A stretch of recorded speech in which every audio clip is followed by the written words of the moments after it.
kesehatan mental sedunia. Dan semakin kesini semakin banyak anak-anak usia produktif mengalami gangguan kejiwaan. Ya, mengajarkan pengasuhan otoritatif juga mengajarkan mandiri, disiplin dan konsekuen pada anak. Ya, jadi penegakan disiplinan itu ada di tangan siapa, Bu? Yo, penegakan disiplinan ada di tangan siapa? Orang tua ada dua, ayah dan ibu. Ayah jangan dibalik lo ya. Ya, jangan dibalik. Penegakan disiplinan ada di tangan ayah, bukan di ibu. Ibu ngajarkan empati, ngajarkan welas asih, ngajarkan untuk bagaimana kelembutan perasaan. Nek dibalik si anak wedine karo ibuke, dia segan sama ibuke, sama bapaknya. Ya. Nah, ini harusnya anak segan itu kepada penegak kedisiplinan adalah ayahnya. Nah, ya. Seringkali kita dibalik karena bapaknya nggak turut campur dalam pengasuhan. Oke, diajarkan untuk orang tua, anak untuk tetap menghormati orang tua dan merasa nyaman menjadi tempat cerita. Saya sering dicemburui emak-emak loh, Bu. Kalau saya ke nangani anak remaja, karena apa? Merasa bahwa anaknya lebih suka curhat sama saya daripada orang tuanya sendiri. Terus saya tanya, itu membiasakan nggak dari sejak kecil untuk ngobrol? Baru terus aja. Nah itu kan bunganya barusan, kenapa sih mau anak cerita? Nah, saya sekolah lama, Bu, ya, punya bagaimana cara untuk menyentuh. Dan ibu harus ngerti tentang bahasanya, bahasa cintanya anak. Ya, bahasa cintanya anak macam-macam. Ada yang suka dimotivasi, ada yang suka dikasih reward, ada yang suka dikasih gift hadiah, ada yang suka physical touch, ya, suka disentuh. Nah, itu harus ngerti tentang bahasa tubuhnya. Nah, cara bagaimana kita bekerja sama antara orang tua dan guru, nah ini efektif kan. Terus saya juga minta ya Ibu ya, kalau ada masalah yang berkaitan sama pribadi, jangan langsung di-share di grup. Namanya perempuan, ya, kalau ada masalah pribadi di-share di grup, terutama tentang anak, naluri seorang ibu itu mesti akan tersugesti malu cemas. Kalau itu kejadiannya di sekolah, japri sama gurunya, konfirmasi dulu. Ya, nah itu jangan membuat resah. Terus yang saya juga selalu ingatkan, ya, bikinlah status yang baik. Karena status yang baik itu bisa mencerminkan apa yang ada di dalam diri kita. Status ngomel-ngomel, status nyindir koncone, status nyindir gurune, ya. Ini sudah mencerminkan bahasa yang ditulis dengan jempol ini, ya. Itu membuat akhirnya orang yang membaca akhirnya juga akan membaca karakternya ibu. Walaupun sini jempolnya minta ampun kalau gurunya harus sekolah, ya, selesaikan dengan baik-baik. Ojo saling nyindir di status.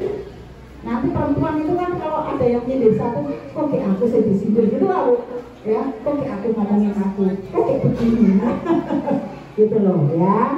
Kemudian kalau orang tua ada beberapa aturan yang menyampaikan di sekolah. Kalau anak sudah tidak masuk seminggu, itu sekolah berhak untuk home visit, ya. Terus jangan, maaf ya Bu, saya pergi ngindar terus, padahal nih anak sudah nggak masuk seminggu. Bukan berarti mau melihat, oh ini mau mata-mata rumah saya, enggak, sebenarnya mau lihat kondisi anaknya aja sebenarnya, ya. Kemudian melakukan kegiatan bersama family gathering, ya. Ini kalau anaknya ada kegiatan di luar, pelingannya oke, ya. Awas jangan main kotor-kotoran, itu nanti ya nek kotor dihindari. Terus nanti makanya banyak sekali, ya. Itu kalau anak sudah di lapangan Bu, telinganya ibu itu sudah kuat. Itu. Nah, ya. Terus kemudian, ya, sinergitas guru dan orang tua. Jangan pernah membiarkan persoalan yang terjadi itu berlarut-larut. Kemudian terbukalah untuk menerima saran dan masukan, senantiasa memotivasi, ya. Kemudian mampu merahasiakan informasi tentang kondisi anak dari orang tua atau wali yang lain. Oke. Nah, anak yang hebat didukung oleh 3 faktor ini. Orang yang tua yang hebat, orang tua yang hebat ini tidak harus bertitel panjang kali lebar, tapi orang tua yang mau belajar. Orang tua yang mau menerima saran, itu orang tua yang hebat. Sepintar apapun orang tua, kalau dia denial, kalau dia kemudian tidak mau menerima kondisi anaknya, itu bukan orang tua yang hebat. Ya, banyak sekali terjadi ketika proses asesmen psikologi, ternyata anak ini mengalami ada istimewa, berkebutuhan khusus. Banyak orang tua yang tidak menerima kondisinya, bahkan saya pernah melakukan asesmen psikologi di sebuah sekolah. Anak ini memang akhirnya terindikasi memang anak ini berkebutuhan khusus. Tahu nggak Bu yang dilakukan si orang tua ini setelah konseling terjadi antara kami para psikolog dengan sekolah? Orang tua nggak diterima dan memindahkan sekolah anak ini ke sekolah yang lain, karena tidak terima kondisinya. Harusnya apa? Kalau sudah, ayo Bu, konsultasi ke dokter tumbuh kembang anak ya, di terapi. Harusnya bersyukur, alhamdulillah Bu. Ini enggak, dipindahkan ke sekolah lain, sekolah yang baru, telepon ke sekolahnya yang lama. Ini dia anaknya pindah sekolah mungkin, ya memang istimewa.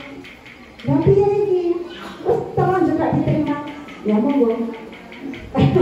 Sekolah yang baru akhirnya menjadi kewalahan. Nah ini, itu bukan orang tua yang hebat. Guru yang hebat adalah guru yang mau bersinergi terhadap orang tua. Kemudian lingkungan yang hebat. Kita menyekolahkan anak juga menyekolahkan atau mencari lingkungan yang bagus. Ya nggak Bu? Nah, termasuk dalam hal pergaulan, situasi yang di luar sana ini sekarang ini jauh lebih membahayakan. Lingkungan ini. Oke, orang tua yang hebat adalah mampu melihat segala sesuatu itu dari sudut pandangnya anak, bukan dari sudut pandang kita. Kemudian mampu menjadi pendengar yang baik. Jadi kalau anak lagi bercerita, mantuk-mantuklah Bu. Gitu ya, walaupun orang mudeng kan. Itu hubungannya ya. Kemudian mempunyai waktu luang untuk berkomunikasi, menjadi teladan yang baik. Kemudian mampu berpikir, nih yang paling ini nih. Ini agak susah ya Bu ya, sulit ya Bu ya, sulit itu ya, nomor 6 itu ya, sulit sekali. Nah, tapi tidak ada kata sulit kalau kita mau berusaha. Oke, mama-mama yang hebat yang ada di hadapan saya, kami cukup sekian menyampaikan materi. Mudah-mudahan dari apa yang saya sampaikan kita mampu bersinergi bersama antara pihak sekolah dan guru sehingga terbentuklah anak-anak yang punya kualitas yang baik, ya.